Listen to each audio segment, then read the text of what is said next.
like if we put it in a positive negative sense, we want to focus more on the positive and less on the negative.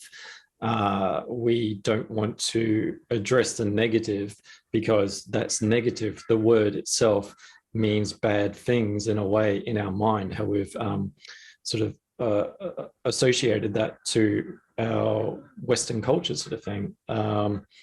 That negative element, we don't want to deal with the negativity. That's all the bad stuff. We more want to focus on the positivity. But we can't actually cultivate all of our inner power if we only focus on one aspect of ourselves, and that being just going full in on positivity. A battery. Now, a battery, taking away the connotation of positive and negative being good and bad, but rather than just polar opposites to an energy source, a battery. This battery has its own inner power. It can power remotes or whatever. So it's its own little power source, and it has its positive and negative. Now, by focusing purely on the positive, then one actually becomes outbalanced. Similarly, if we only focus on the negative, the power goes into the negative.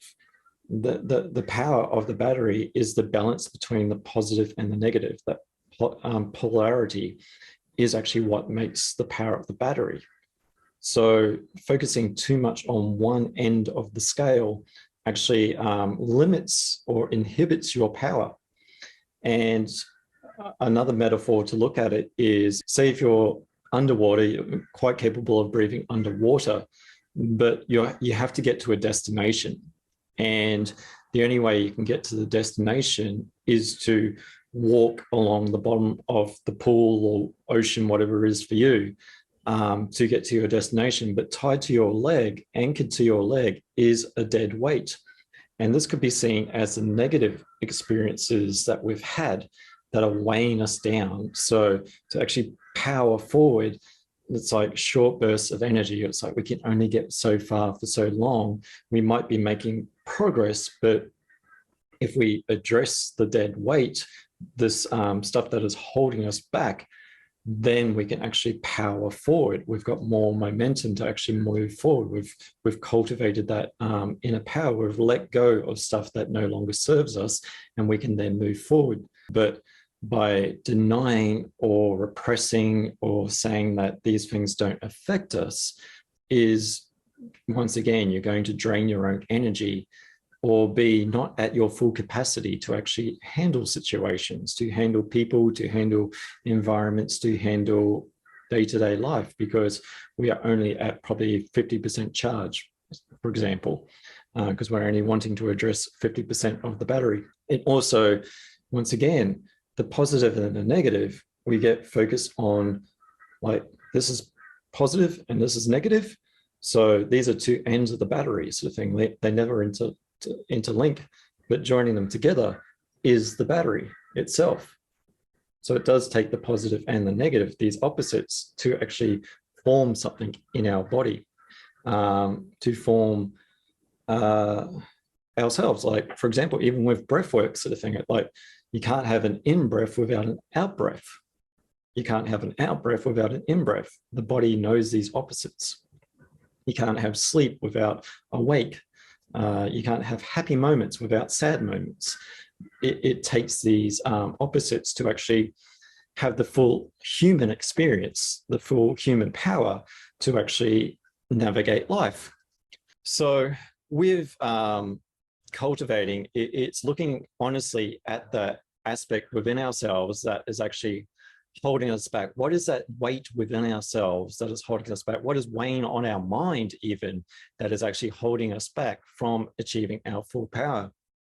And the more we look away from that particular issue, is the more we actually spend more energy not addressing something, rather than addressing something, freeing it, and then actually living to your full potential. A metaphor for that is, if we've got a broken leg, you tend to want to heal the broken leg rather than ignore the broken leg, because if we ignore something, it's going to get generally worse or affect other people not in a good way. So it's one of those aspects where addressing something internally within ourselves actually gives you the full power. How we go about cultivating that is, once again, individualistic to the person. It could be through EFT, it could be through breath work, it could be through somatic experiencing, it could be through a range of things. But the more we look away from what is the actual main issue or series of issues, then it's, once again, whether we're conscious or not, we've got a blind spot within ourselves that we don't want to look at. Because if we look at that, that also means that we have to address emotions that we perceive are going to be scary. But the more we look away from something that is scary, the more we actually live in fear. So it's like walking into a room and going, I know there's something scary here. It's a dark room. I don't want to address what's going on in the room, or I could turn on the light switch and know that it's a completely bright room. By addressing the issues, it actually reduces the issues. By fixing the broken leg, you can then get to healing and walking a bit more freely. So with all these things, it's like with the battery, we want to charge both ends so we actually have a full power. And as I said at the start, we focus on positive and negative being good and bad. But as an energy source, it is both positive is good and negative is good. But if we start to become deficient in one side of our energy source, then a disharmony, a dis-ease begins to happen within ourselves. We start to become imbalanced. So by addressing this, and what tends to happen when the battery no longer works, because maybe one charge, we toss it out. And we don't want to do that to our own selves or to our own self-worth. So we want to value our own self-worth and our own inner power.